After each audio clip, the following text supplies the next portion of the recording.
Good morning, good afternoon, good evening. Zimbabwe is a failed state. I've said this many times on this platform. And one of the reasons why we are a failed state is that we have got politicians who, instead of creating the economic environment that allows people to thrive, to create wealth, and for the nation to prosper, they are the ones who are deliberately keeping everybody, particularly the poor and dependent on the leaders. They've turned the whole Adam Smith wealth of nation economics upside down.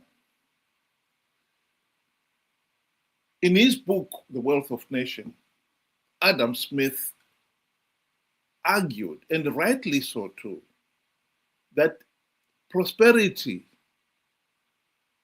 that the nation should not depend on the benevolence of the baker or the butcher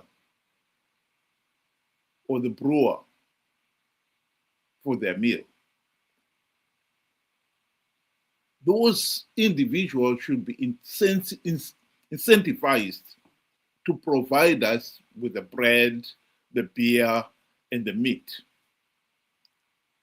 by making sure that they sell us those things and they make a profit. And the government's primary purpose in that wealth of nation is to create the environment where everyone can use their talent to create wealth. If you're a butcher, you sell meat. If you're a baker, you bake bread.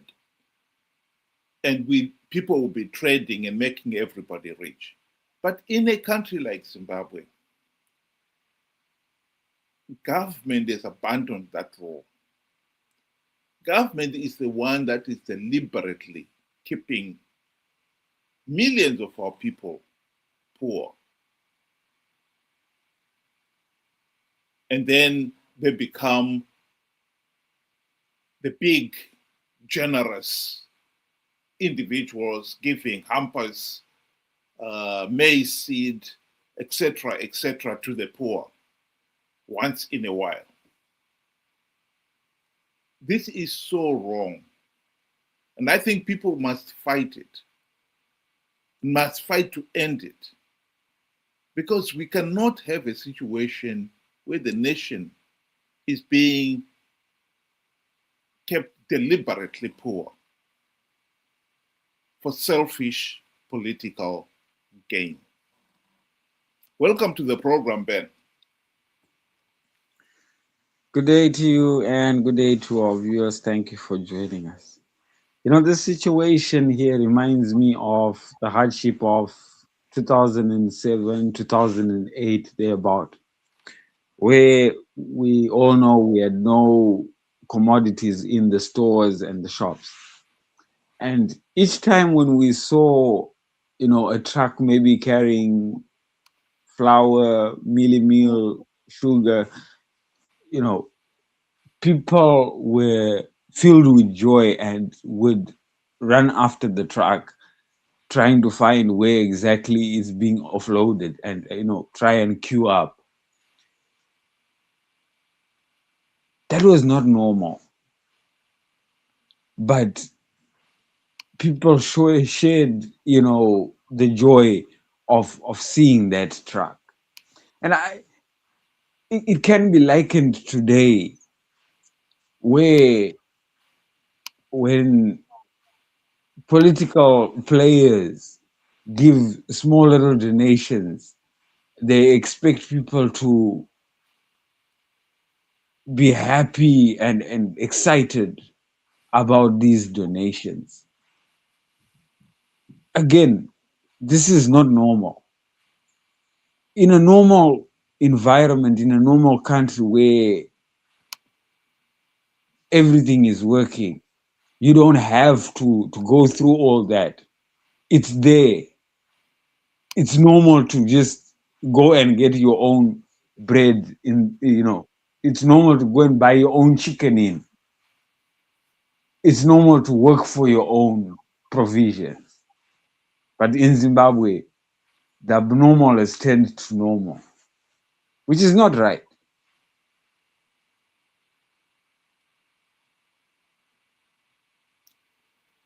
Well, in the case of Zimbabwe, I think the emphasis on why is it that even those people who are able to work for themselves are not able to do so. In Zimbabwe, industries have closed. If you look at Zimbabwe in 1980, I think somebody came up with an analysis and said it was one of the few countries in Africa where we had industries where we were producing about 30% of what we consumed. We produced it internally. And yet now, even the food the people have to eat, a significant part of it is imported. Or people would starve. Zimbabwe used to have an agricultural sector where we produced enough to feed the whole nation and have access to sell in the region. We used to be the bread basket of the region. But since the land seizure by the regime that started in 2000, by 2008, Zimbabwe's agricultural sector had completely collapsed. And ever since, the country has had to rely on imported grain to feed the people. That is the tragedy of Zimbabwe. The regime has not created the environment that allowed people to prosper. Right now, during this Christmas period, many people know that there is a lot of people traveling, particularly from South Africa to Zimbabwe, because they've had to find sustenance, a job, something they can live on in other countries. Because our own government has destroyed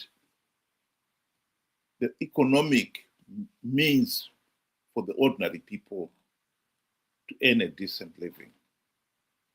This is what has happened in Zimbabwe. Our voodoo economics has made our leaders, our political leaders, the benevolent leaders, where even those in business know that without ZANU-PF protection, like the mafia style, they may be forced out of business. That's how corrupt the system has become. And meanwhile, by destroying means for the ordinary people to survive, they have made the ordinary people destitute. Here is a video clip of Margaret Dongo, one of the few ZANU-PF politicians who really have understood what is going on in Zimbabwe. They have wrong priorities, especially the current government. How can you go and build an airport which services a few people, and the majority are the elite and the so-called investors? Look at the rural. I made you come to interview me because I wanted you to have the experience of the roads that we are using.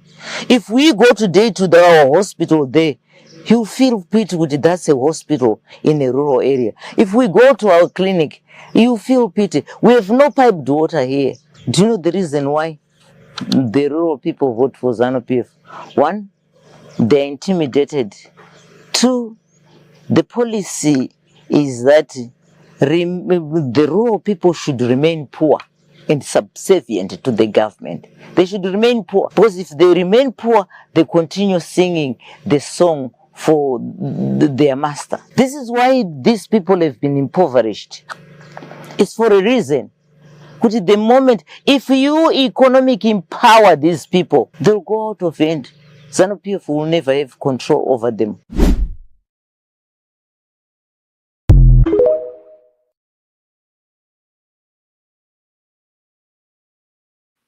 That is the truth. How is it possible that in this day and age, somebody would call a mud hovel like that their home? And yet, that is the political reality in Zimbabwe. About 60% of Zimbabwe's rural people stay in the rural areas, and many of them have a mud hut. And the ZANU-PF proxies, in the form of the headmen, the chiefs, the war veterans, and the party militia, keep harassing these people. One thing that I've said and needs to be said here is that the ordinary people are denied ownership to anything.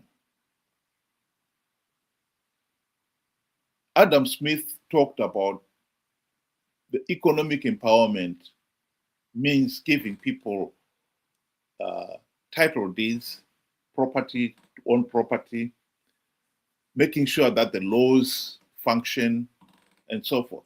To the rural people, the one thing they need desperately is title deeds to even 1 acre of land. Give them the title deeds and they will have the confidence and the financial and economic incentive to build themselves a decent home.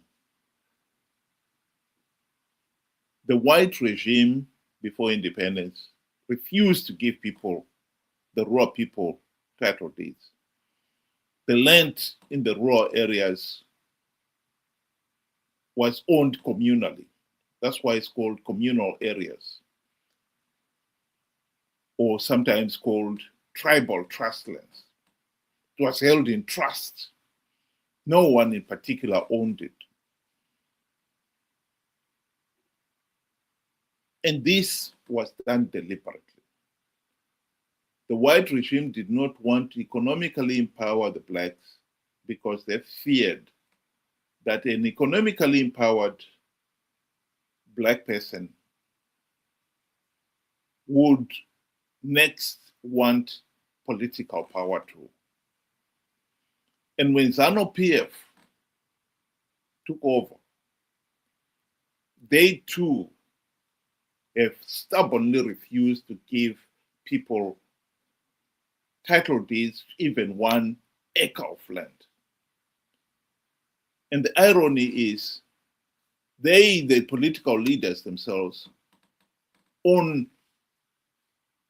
hundreds of square kilometers of farms, multiple farms for some of them, and they have title deeds. We have a serious problem in Africa. We have poverty and it's man-made. Our leaders believe that they can only enjoy political power by keeping the people reduced to nothing more than medieval serfs. This is the tragedy in Africa.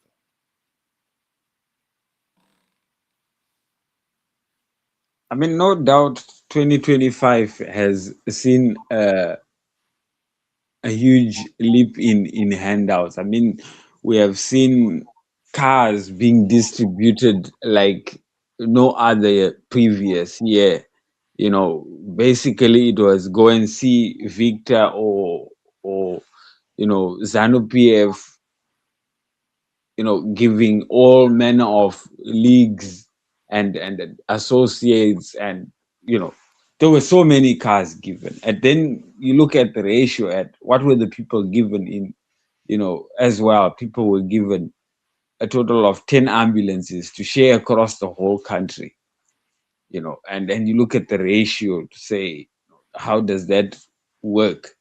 And apostolic faith, they were invited for Sapatina at State House, and that kind of thing. Food hampers, we first have to go and register with the chiefs and so forth in the rural areas. And when you think you're done, that it is just ZANU PF, you find out that the opposition, Nelson Chamisa, has been doing the same thing. He's been attending everybody's funeral, singing and dancing in the rural areas. All this is not normal, because all this does not add any value. You're basically no better than what you were before he came. Handouts have never built any nation. You do not move forward. You do not improve by handouts. Handouts actually show that there is something that is wrong. Like I mentioned before, if you cannot afford yourself or afford to pamper yourself with a packet of or a box of chicken and chips, then something is not right somewhere. If you are a normal, working age citizen, and you cannot afford that for yourself, there's something wrong. And clearly, we know there's something wrong with Zimbabwe. That is why we have always said Zimbabwe is a failed state, because over 90% of people are unemployed.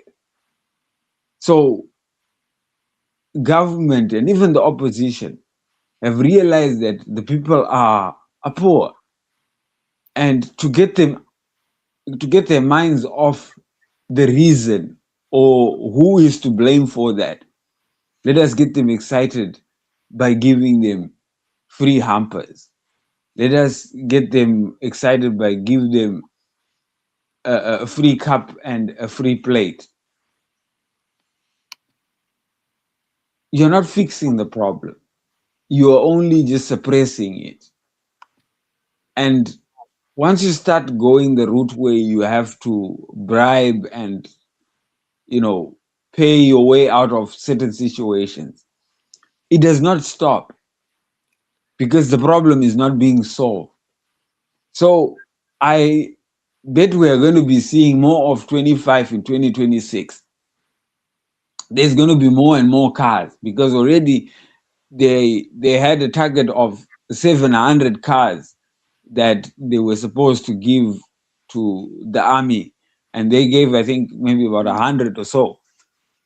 So we should be expecting the remaining 600 to be coming in 2026. We are expecting more presidential schemes that have never materialized or realized any,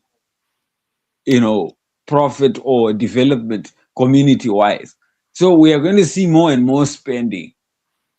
And we're going to see that the country is not going to grow because, like I said, giving donations has never helped any country grow. People should be able to do the basics for themselves. What government is supposed to do are bigger projects that keep the country moving forward and growing even bigger. If you give me a car today, that becomes my personal car to go to my farm or to do my errands. There is absolutely no economic growth that is going to bring. So I think the problem here is Zimbabweans, have forgotten the main source of their problems. You can see online where people come out and thank the likes of Chivayo for donating 10 ambulances.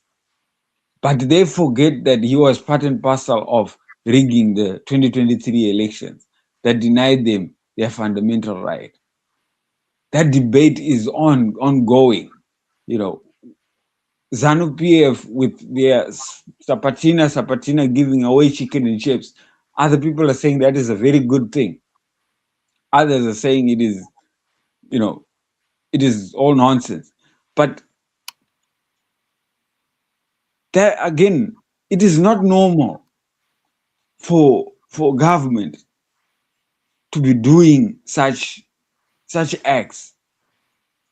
You're not helping by spoon feeding people. What people need is for them to be self-sufficient. And that way they can also help drive the economy.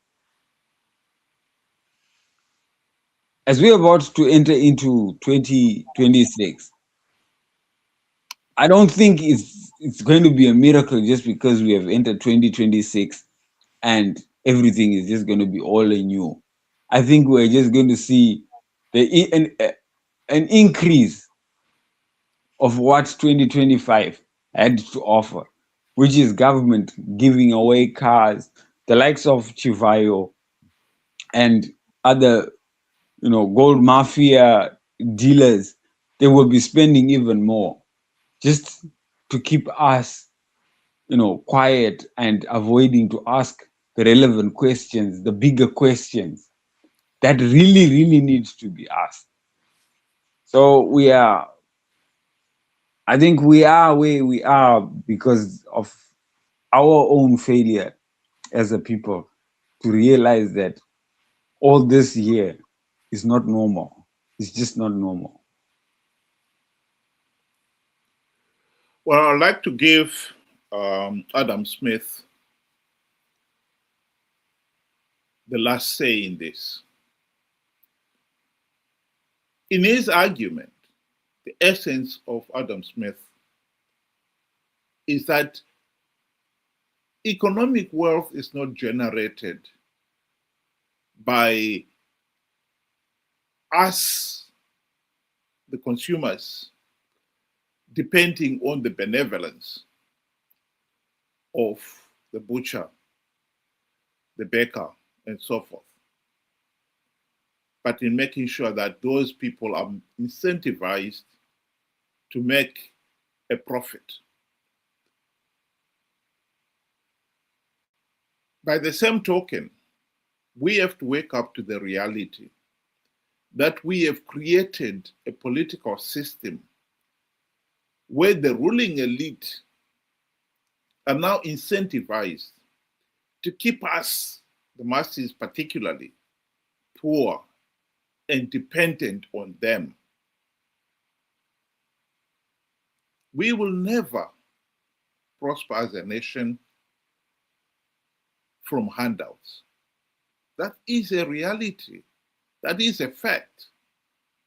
And we should even be more concerned when millions are forced to have to leave the country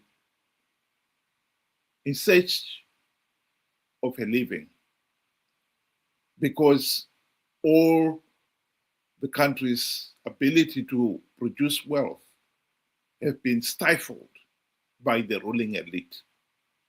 And it is important here that we should understand that it's not just ZANU-PF who are doing this. The opposition, ever since they've been in power the last 25 years, they have done nothing to dismantle this dysfunctional political system. As much as the people of Zimbabwe thought they were electing the opposition to implement democratic changes to stop ZANU-PF rigging the elections and make them accountable to the people, the MDC-CCC have not implemented even one token reform.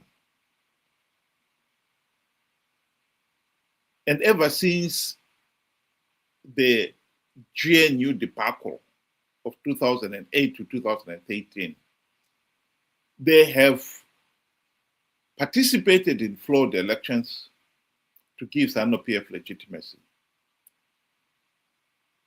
And they've taken on the role and of also telling the people that they can depend on them, on charity. And hence, all this rat race with Chamisa having his own Zim charity and ZANU-PF and the regime having all these charitable organizations handing out, particularly during Christmas, they want to be seen to be handing out the poor hampers that will feed them for a week or two at maximum. And then the rest of the time, they are starving. People do not need handouts, even those in the rural areas.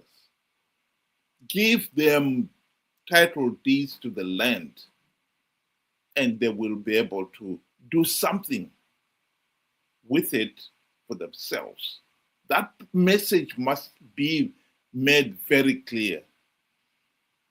I can tell you now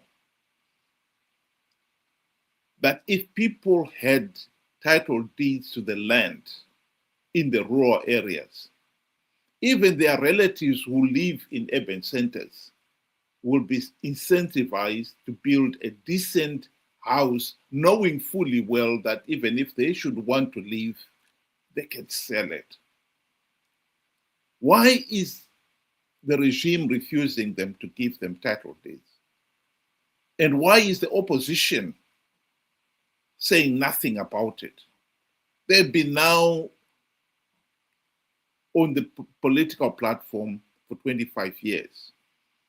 They've never raised that issue. Worse still, they have now been conniving so that even in the urban centers, getting title deeds to the land on which you are building your house is becoming a very difficult proposition. And this is why so many houses, some of them really decent houses, in places like Rua, have been demolished under the pretext that they were built without proper planning or without proper permission. And yet the relevant authorities watch these people build this house. Some of them are 20 years old. Why didn't you stop them when they were building them? This is all part of this voodoo economics, where the ruling elite are deliberately keeping the masses poor and powerless for their own selfish political gain. This is the fight that the people of Zimbabwe must wake up to. Zimbabwe is a poor nation, a failed state, because we have got a dysfunctional political system that is pushing voodoo economics when we should be pushing sound economic policies. Ben, do you want to give your closing remarks? It is sad that a lot of Zimbabweans out there have not yet realized that getting handouts is not to their benefit at all. It is almost like hush money to keep you guys quiet or occupied for a certain season, while the mass looting is happening behind the scenes. I mean, it's obvious and it's for all to see, especially if you choose to see. We had a documentary by Al Jazeera, the Gold Mafia documentary, that highlighted how much we are losing a year annually in gold side deals. So if somebody comes and takes away nearly 2 billion of our dollars, money that is supposed to further the country, money that is very much able to remove us from poverty, if we were to inject it into capital goods and industrialization and stuff like that. And the same thieves would come back to us and offer us sapatina, chicken and chips. At the end of the day, it's a no-brainer who lost out big. So no matter how much of a handout we are getting, we are losing much more than we are actually receiving.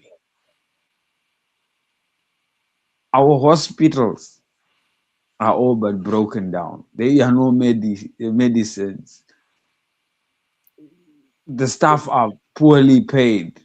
The service is poor. Our schools, children are learning outside, especially now when we are in the rainy season. It's going to be very, very difficult. Our roads, I am told that only 37 kilometers of the Bulawayo Victoria Falls Road is open ever since they started working on it. I mean, the list is endless. The list is endless. We are not benefiting anything from getting handouts, and a country will never prosper through handouts. These handouts are simply bribes to keep us quiet or to keep us excited, whilst the real looting is happening at the back. We need to wake up to this realization as a country, as a people, that these acts of charity are really not charity. This is not love for fellow Zimbabweans. Because even if you get that chicken and chips today, I am sure that when you get home, your children are equally as hungry. And when you get up tomorrow, you still need something to eat. You still need sustenance. So we need to stop appreciating and making such loud noise out of these handouts as well. That way, the politician must know that no. These guys are no longer accepting these small little, goods. They are demanding accountability. So now we need to shift. If we want to grow as a country, we need to stop accepting small little so-called gifts and demand accountability. The whole cake is ours. Why should we get given a slice and they take the bigger piece? It is our cake. They work for us. We should be putting them in their place and not the other way around. And I hope that Zimbabweans out there can realize this. And upon the realization, I think we have a way out. You cannot solve a problem before you identify it. And right now, currently, the problem is us. We are failing to push the politician. We are failing to demand better politicians. We are failing to demand better from what we are being offered and more from what we are being offered. In fact, we are settling for far, far less. It's like we are really letting them get away with murder. We need to make our position known. We need to make our stand. And that stand must be today. Thank you. Thank you very much, Ben. I would like to give Margaret Thatcher the final say on this issue of real economics versus the voodoo economics that our political leaders have been forcing the nation to follow. Countries are not rich in proportion to their natural resources. If they were, Russia would now be the richest country in the world. Angola would be very rich, and there are many other countries that have a lot of natural resources, but they have not had an enterprise economy to develop those resources. Russia has everything: oil, gas, diamonds, platinum, gold, silver, timber, marvelous soil, but has been poor. She's also, on the second point, got very bad environment, the Aral Sea. I remember going to one communist country in about the 60s and seeing a powder coming out of a chimney of brown gas, which of course is a nitrous gas. And I was absolutely horrified. I said, well, what are you doing letting that happen? The lungs of the people must be terrible. This is acid. You can't let that go on. Tact has never been my strong point, as you know. And it is the countries that have had the wrong system, which have not created the wealth, have not cared about people. Look at the other side. Japan, no natural resources. Switzerland, no natural resources. Taiwan, no natural resources. It is the political system which enhances the enterprise of the people and gives it a framework within which to operate, which will deal with this poverty. In the case of Zimbabwe, we really need to put an end to this political system that has failed the nation, that has turned the nation, the majority of our people, into no more than serfs in the medieval sense of the word, dependent on the generosity of the corrupt, incompetent, and tyrannical ruling elite. We need to reject it completely. Thank you very much, those of you who were able to join us throughout the year, and I hope you'll be able to join us in the coming year, 2026. And I would like to wish you all and your families out there the very best. And for the country of Zimbabwe, I hope that 2026 will really begin to show the turn of events, that the country has turned the corner, that we are able now to focus on what really matters instead of blundering from pillar to post as we have done the last 45 years. Zimbabwe is not poor at all. We have got some of the best resources including natural resources and human resources. We just have failed to put them to good use. I think we need to turn that corner.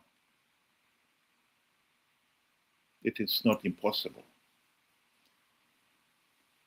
The number one task before the nation in 2026 and 2028, and 2027 and 2028 will be to stop the madness of participating in flawed elections only to perpetuate the dictatorship. That is achievable, and we should work hard for it. I hope you'll be able to join us on this platform as we explore that issue, because we intend to push that issue. It is, in my view, the Holy Grail. Stopping ZANU-PF getting away with another rigged election in 2028 is the Holy Grail.